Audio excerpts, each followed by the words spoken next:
প্রতিদিনের রান্না যে প্রতিদিনই রান্না করে খেতে হবে এটা ডেফিনেটলি। আজ ছিল শুক্রবার, আমি আজকে অনেক রান্না করেছি, সেটা আমি একটা একটা করে আপলোড দিব আপনাদের মাঝে। তার আগে নিজেদের বাসার গাছ থেকে কিছু কাঁচামরিচ তুলে নিচ্ছি, তারপরে কিন্তু আমি রান্নাটা শুরু করব। হ্যালো এভরিওয়ান, কেমন আছেন সবাই? আশা করছি সবাই অনেক বেশি ভালো আছেন। আমি খুব একটা বেশি ভালো না, কারণ প্রচন্ড গরম। And welcome back to my Facebook page Mukta's blogs. আজকে কিন্তু অনেকগুলোই রান্না করেছি, কারণ আজকে শুক্রবার শনিবারে আমি কিন্তু অনেকগুলো রান্না করে রাখি, সেটা কিন্তু এর আগে অনেকবার ভিডিওতে বলেছি। আর সেই ভিডিওগুলোই কিন্তু আমি একটা একটা করে শিডিউল করে পোস্ট করি। এই যে দেখতে পাচ্ছেন ছোট ছোট কিছু ট্যাংরা মাছ, এই মাছগুলোকে আমি হালকা একটু ভেজে নিয়ে নামিয়ে নিয়েছি। আর ওই যে প্রথমে দেখিয়ে দিলাম গাছ থেকে কিছু কাঁচা মরিচ তুলে নিয়েছি, ওই কাঁচা মরিচ আর পেঁয়াজটা আমি সম্বার করে নিচ্ছি। এখন এই পেঁয়াজ আর কাঁচা মরিচটার মধ্যে নুন হলুদ দিয়ে একটু ভালো করে ভেজে নিব।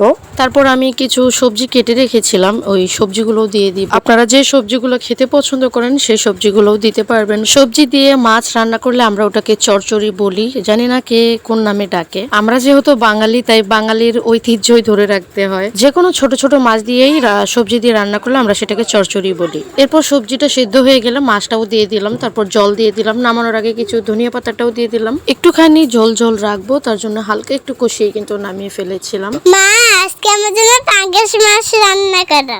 ওকে, তোমার জন্য আজকে পাঙ্গাস মাছটাই রান্না করে দিচ্ছি। এখন আজকে কি মাছ রান্না করব সেটা কিন্তু আমার পিকুই আজকে সিলেকশন করে দিল, তার জন্য তার কথা মতোই আজকে পাঙ্গাস মাছটাও রান্না করে ফেললাম। আর আমার পিকু এমনিতেই একটু পাঙ্গাস মাছটা খেতে একটু বেশি পছন্দ করেন, তৈলাক্ত যে মাছের পিসটা থাকে সেটা খেতে অনেক বেশি পছন্দ করে। পাঙ্গাস মাছটা কিন্তু বাচ্চাদের স্বাস্থ্যের জন্য খুবই ভালো, হেলদি একটা খাবার বলে আমি মনে করি। তবে সবসময় আমি পিকুকে পাঙ্গাস মাছ দিই না, হঠাৎ করে দেই, যখন খেতে ওর বেশি ইচ্ছা করে বলে দেয় আমাকে, তখন ওকে রান্না করে দেই আমি। তো আজকের মাছটাও কিন্তু আমি পিকুকে শর্টকাটে তেল ঝোল করে দিলাম। আর এই ধনিয়া পাতা দেওয়া দেখে একজন আমাকে কমেন্ট করেছিল যে আমার স্টকে কত ধনিয়া পাতা আছে। ধনিয়া পাতা আবার স্টকে রাখা লাগে নাকি? বাজারে যখন উঠে তখন কিনে নিয়ে আসে।